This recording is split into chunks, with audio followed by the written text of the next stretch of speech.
আজ আমি বানাবো ধামসা আলু দিয়ে মাটন। তো মাটনের আজ হবে লাল লাল ঝোল। তো এখানে প্রথমে ম্যারিনেশন করে নিচ্ছি টক দই, আদা রসুনের পেস্ট দিয়ে দিলাম, হলুদ গুঁড়ো, সর্ষের তেল ভালোভাবে দিয়ে মাখিয়ে নেব। মাখিয়ে নেওয়ার পর আমি নুন দিতে ভুলে গেছিলাম, তো নুনটাও দিয়ে ভালোভাবে অ্যাড করে আধা ঘন্টা রেখে দেবো। তেলের মধ্যে গোটা গরম মশলা, গোটা জিরে, তেজপাতা আর দিয়ে দিলাম কিছুটা চিনি। তারপরে পেঁয়াজ দিয়ে দেব। পেঁয়াজটা ভালোভাবে লাল লাল হয়ে গেলে তারপরে আমি দিয়ে দেবো টমেটো আর লবণ। ভালোভাবে নাড়াচাড়া করে নিয়ে আমি দিয়ে দেবো আদা আর রসুনের পেস্টটা। দেখতেই পাচ্ছ গা থেকে তেলটা ছেড়ে গেছে। এরপরে আমি মাটনটা দিয়ে দেবো। ম্যারিনেশন করা মাটনটা দিয়ে ভালোভাবে নাড়াচাড়া করে নেব।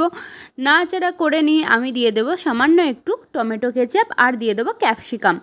তারপরে একে একে হলুদ গুঁড়ো, লঙ্কার গুঁড়ো, মিট মশলা, জিরে গুঁড়ো, গরম মশলা গুঁড়ো দিয়ে ভালোভাবে নাড়াচাড়া করে সামান্য জল দিয়ে ভেজে রাখা আলুগুলো দিয়ে দেবো। এরপরে জল দিয়ে ভালোভাবে ফুটে গেলে নামানোর আগে গরম মশলা দিয়ে সার্ভ করে নাও। সো চলো, বাই বাই।